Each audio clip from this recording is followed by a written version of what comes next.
we had a presentation on what Columbia College offers and how they can help us get in and be successful, and how we can transfer, how we can get a career technical. Something like that. That's communication. So the CEO's not there, the presidents are not there, but you're communicating out to them. So I just think that, to me, number 6 is a big item. It's a very big item. Here's what I think is important about that, and using your example of the high school. I want to know how many agreements we have with our high schools. Yes. Because we should be going to the board meetings with our schools and, publicly signing these agreements. Because what that says is, we are partners. And you can having students getting courses on their campuses without an agreement, but that agreement is a marketing tool. Absolutely. It says that we will do whatever we can to work with you and to provide opportunities for your students, and then hopefully your students are going to be coming to our institution. Yeah. Absolutely. That's where we come in. And back to your point. I'm not going to go out to the high school and do a presentation because I don't know what you know what I'm saying? No, that's what I said. The CEO physically cannot do it all. But if you have an effective program to do that, then that's where the board gets looped back in with supporting that program and making it work. Remember the last board meeting, the board agenda, we had the 2 agreements with the major schools in the Columbia College District. They have those agreements. And so my question was, what about Modesto Junior College? And what I was told is there are problems for whatever reason. And so I think what I want to know is, what are the problems? Yes. But I think what you can do is to say, this is important, we want, this is something that we feel needs to I happen. think we talked about that at the meeting, that we want to see that. Yeah, you did. And I want to thank you for your heads up on that. Yeah. So that is very important. Very important. Okay, thank you. So where are we with time? Should we talk about future study sessions? First of all, what time is this supposed to end? 3:30, I believe. 3:30? Is that your understanding? I definitely want to talk about future study sessions, and I'm supposed to be talking 5 hours about this too. Probably. But yes, I would like to talk about future study sessions. Okay, I'll be your secretary and write them up here. Thank you, Nan. Bye-bye. Bye-bye. Dan, I do want to explain that when John came earlier and you weren't here, he said that we need to have more focus on supporting our men because 60% of our students are female, and sometimes we don't fully support them. And so that was the reference to the comment.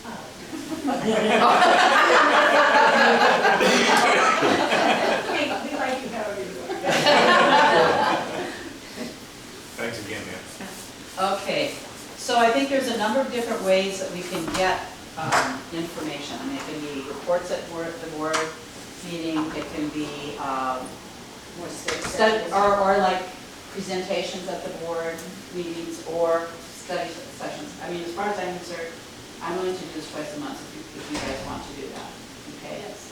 So I think that one of the things that I had written down, see if, no, let's see. I mean, all through this, institutional effectiveness. What are the components of institutional effectiveness?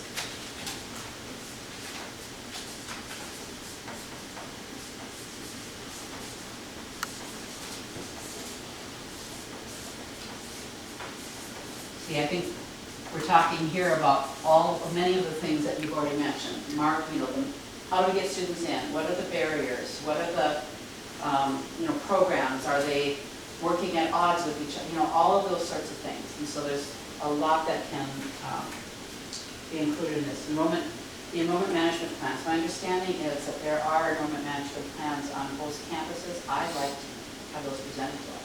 Yes. So. And I'd like to better understand because I know it's a little complicated. Yeah, it's not simple. Well, I mean, but isn't it likely that enrollment managed plans could help us increase our FTESs?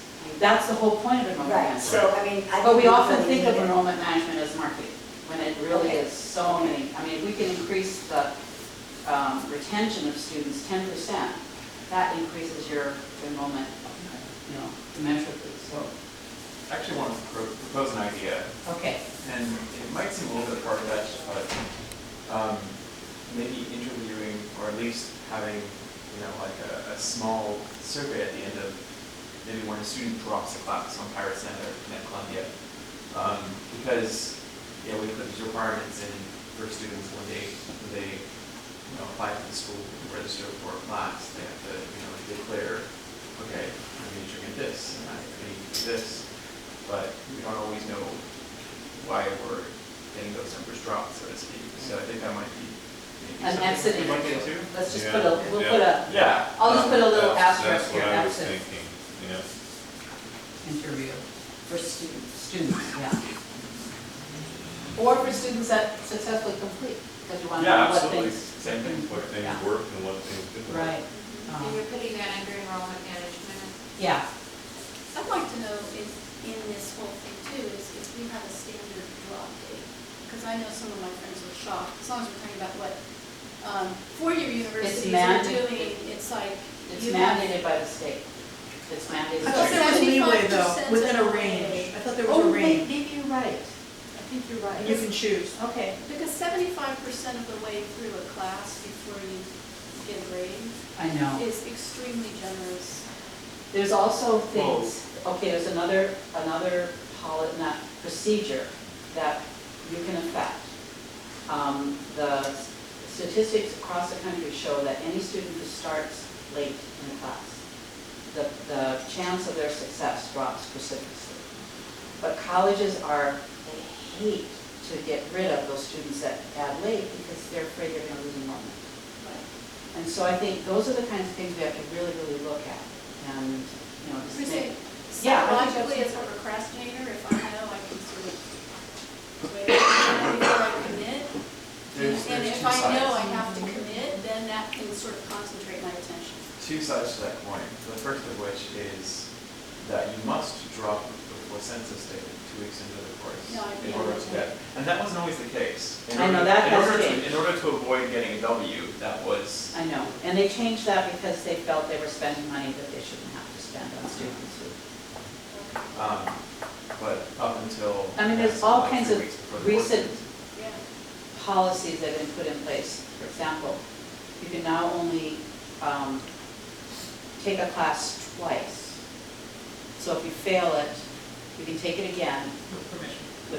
No, I think you can take it again without permission. I think Oh, you- the third, right. Yeah, the third time you have to Third have is, permission.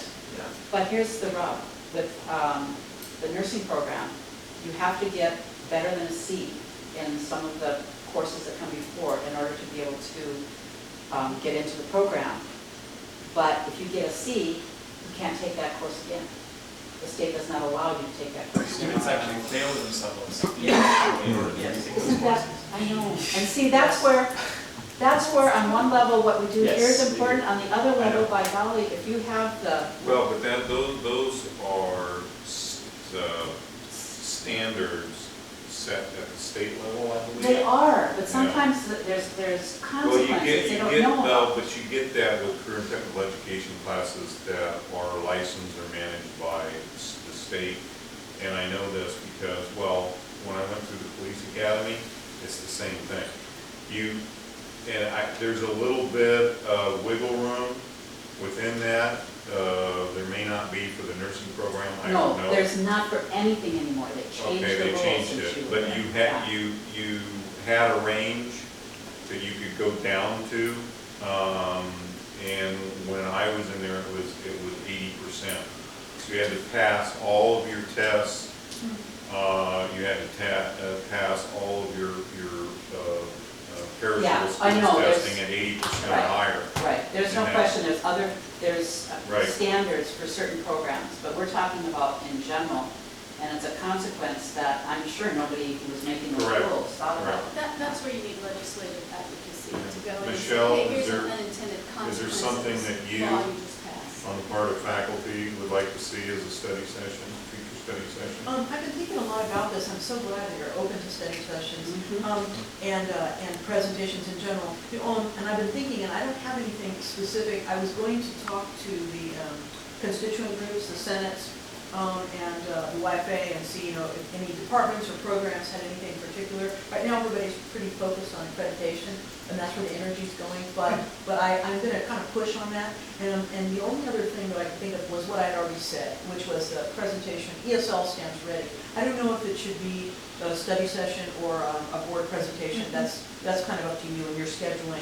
I don't know how you decide between the two, but as I think of them, I will get them to the Here's board what chair. I was thinking, that maybe we could take the first 15 minutes of every study session and have a program present, especially ESL has changed their curriculum, my Yes, understanding is. yes. They're very proud of it, They are. and so maybe we can do, have them do something at the next study session for the first 15 minutes, and then we can cover another topic. So we can do that. One thing I would like to see is we have a bunch of different programs here, like EOS and TRIO and the Bridge, and I think it would be good for the board to have a presentation that explains all these different programs and how they're funded and who their target audience is and what they do.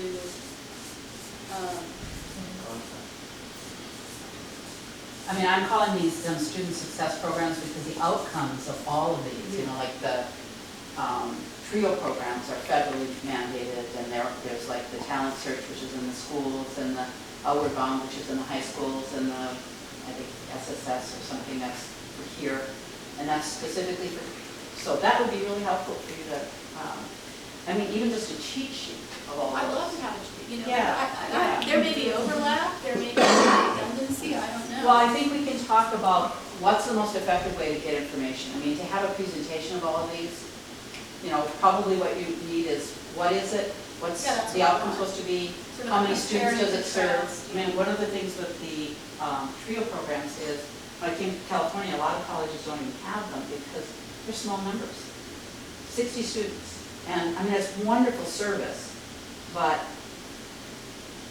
60 students, so. Okay, so maybe a cheat sheet is that. Okay. I think another one that we talked about that's really critical, because it is a huge responsibility for you, is the fiscal. Understanding how we're funded, where we're at. Jane, before you turn it, did you say a cheat sheet of facts? Yeah, On things like TRIO. or EOS, programs, yeah, all the different programs, what they're supposed to do, what the money